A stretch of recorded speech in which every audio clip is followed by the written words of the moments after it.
Theory 1897 में ये theory आई थी और आज भी ये थ्योरी वैलिड है। मेडिकल साइंस में ये थ्योरी तब आई थी और आज भी इसको एक्नॉलेज करते हैं, वैलिडिटी मानते हैं कि जहाँ भी कैंसरस सेल है उसको ऊपर से काटने की आवश्यकता नहीं, ऊपर से केमिकल थेरेपी करने की जरूरत नहीं, उसके रूट को समझिए और रूट को बदल दीजिए, उसके एनवायरमेंट को। If it is in this environment it will keep on growing, if it is outside this environment it will die, right. तो एज सिंपल एज दैट। तो ठीक करने के लिए you have to change the environment. So अब उसके लिए क्या करना पड़ेगा और उसको हम समझने की कोशिश करते हैं। उसको समझने के लिए एक और थ्योरी लेके आया हूं, this is called fish tank model. एक मॉडल की बात हमने अभी तक की, rabbit tortoise model of cure, एक और की fish tank model for heart care. इससे आपको बात समझ आ जाएगी। ओवरऑल बात समझ आने के बाद आप निर्भर नहीं रहेंगे ना तो किसी डॉक्टर पे ना मुझ पे ही, और तब आएगा मजा। ऐसा नहीं कि मैं बोलता हूँ कि मैं कभी बीमार नहीं पड़ सकता, लेकिन मैं ये बोलता हूँ अगर मैं बीमार पड़ गया मुझे किसी की जरूरत नहीं, I will make my self okay. मैं खुद को ठीक कर सकता, और मैं ठीक नहीं कर सकता अपने आप को तो दुनिया में फिर नहीं कोई ठीक कर सकता, ये भी पक्का है। तो वो कॉन्फिडेंस आपको देना चाहता हूँ। तो इसमें भी 4 रूल हैं, जितने सारे जिनके मैंने नाम नहीं लिए वो सब इस फिश टैंक, इस फिश की कैटेगरी में आते हैं। एक तो वो कैटेगरी हो गई, ये कैटेगरी उनकी है जो डायबिटीज है, हार्ट पेशेंट है, बीपी है, क्रॉनिक किडनी डिजीज है, जो डायलिसिस पे है। क्या डायलिसिस पे जो है उनकी डायलिसिस बंद हो सकती है? क्या इंसुलिन पे जो है इंसुलिन बंद हो सकती है? हाँ हो सकती है, होती है हमारे पेशेंट की, वो तो आम होते हैं, हमारे लिए कॉमन बात है। हमारे लिए अनकॉमन तब है जब किसी की डायलिसिस बंद नहीं हो पा रही है, तब लगता है ये कैसे हो गया, क्योंकि हमारे पास तो वो प्रिंसिपल है। तो खैर फिश टैंक मॉडल को हम समझते हैं। इसमें 4 ही रूल है। पहला रूल बड़ा इंटरेस्टिंग है, sleeping fish and awake fish, इस रूल का नाम।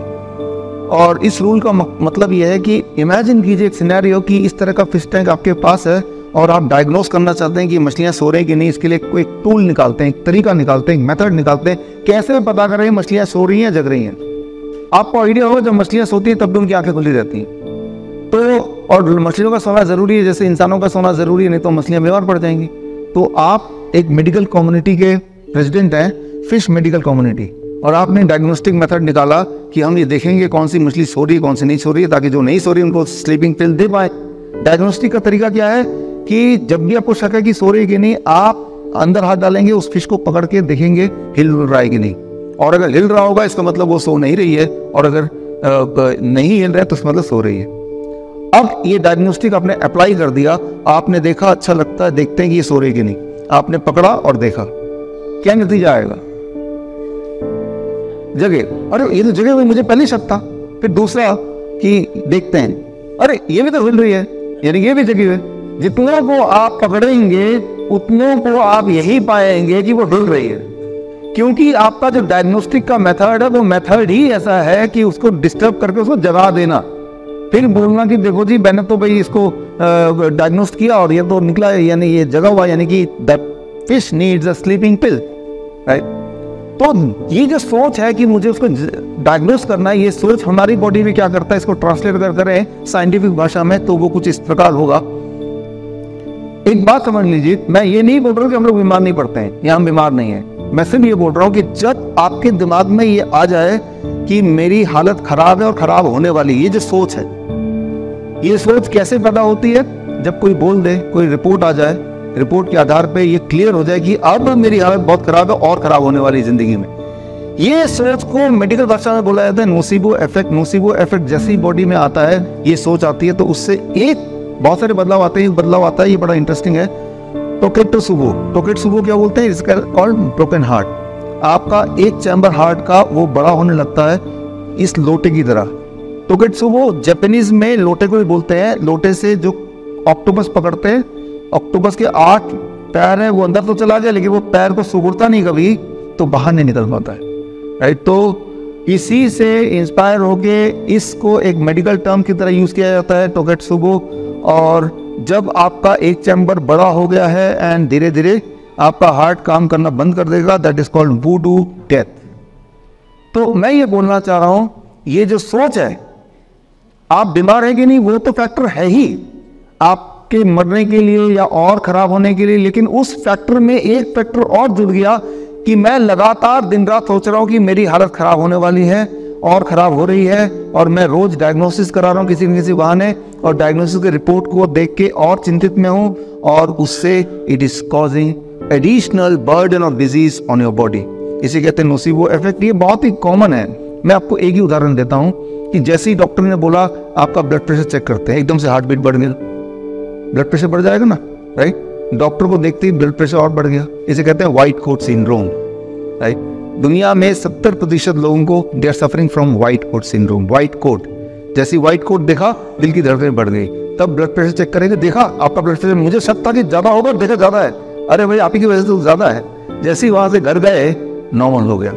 It is called white coat syndrome, like that fish, right. जैसे ही डायग्नोस करने की कोशिश कर रहे हैं तो उस डायग्नोसिस की कोशिश में ही गड़बड़ सारी हो गई। मैं ऐसा नहीं बोल रहा हूँ कि ब्लड प्रेशर किसी का हाई नहीं हो सकता, लेकिन मैं ये बोल रहा हूँ कि ब्लड प्रेशर को चेक करने की जो कोशिश है वो एडिशनल बर्डन डाल सकती है, डाल देती है। इस फैक्टर को दिमाग में रखना पड़ेगा, सिर्फ इतना बोल रहा हूँ, राइट। सो ये जो नोसिबो इफेक्ट है इसका रोल बहुत ज्यादा है, ये मैंने देखा है। इंसान को हम ठीक कर सकते हैं लेकिन उसके दिमाग को ठीक किए बिना नहीं, और दिमाग का रोल बहुत इंपॉर्टेंट है। ये सारे रिसर्च पेपर है जो आपके सामने हैं, ये बार बार ये बोलते हैं कि दिमाग का रोल बहुत ज्यादा है। फॉर एग्जाम्पल मान लीजिए कोलेस्ट्रॉल है, मेरे पास मेरे व्हाट्सएप पे हमारे मित्रों के अक्सर एक व्हाट्सएप आ जाता है, उसका लिपिड प्रोफाइल, भाई बताना क्या है। और अब तो उनको खुद ही देखो यार, मेरा जो आया है 260 आया है, यानी कि कोलेस्ट्रॉल हाई है, यानी कि हार्ट अटैक होने वाला है, मैं तो मरने वाला हूँ। तो this is called nocebo effect, इसी को बोलते हैं नोसिबो है, उसके दिमाग में घुस गया।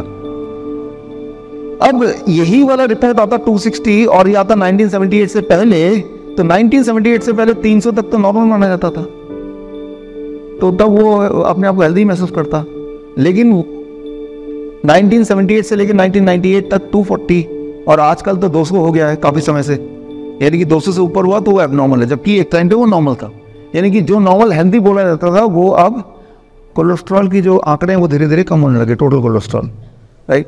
तो क्या हो रहा है कि एक हेल्दी इंसान भी they are coming in the bracket of ill, जबकि उसको कोई सिम्टम नहीं, कोई दिक्कत नहीं है। लेकिन ये जो सोच है, राइट, अभी मैं ये इस पे बात नहीं कर रहा हूँ कि एक्चुअली हेल्दी कोलेस्ट्रॉल किसे बोल सकते हैं, वो तो एक अलग मुद्दा हो गया। लेकिन ये जो आप देखेंगे ट्रेंड है, जितने भी डायग्नोस्टिक पैरामीटर्स हैं, चाहे वो कोलेस्ट्रॉल का हो चाहे थायराइड का हो, पहले 2003 से पहले जो ट्रेंड था 0.1 से लेके 6 तक को हेल्दी माना जाता था, अब उसको छोटा कर दिया गया।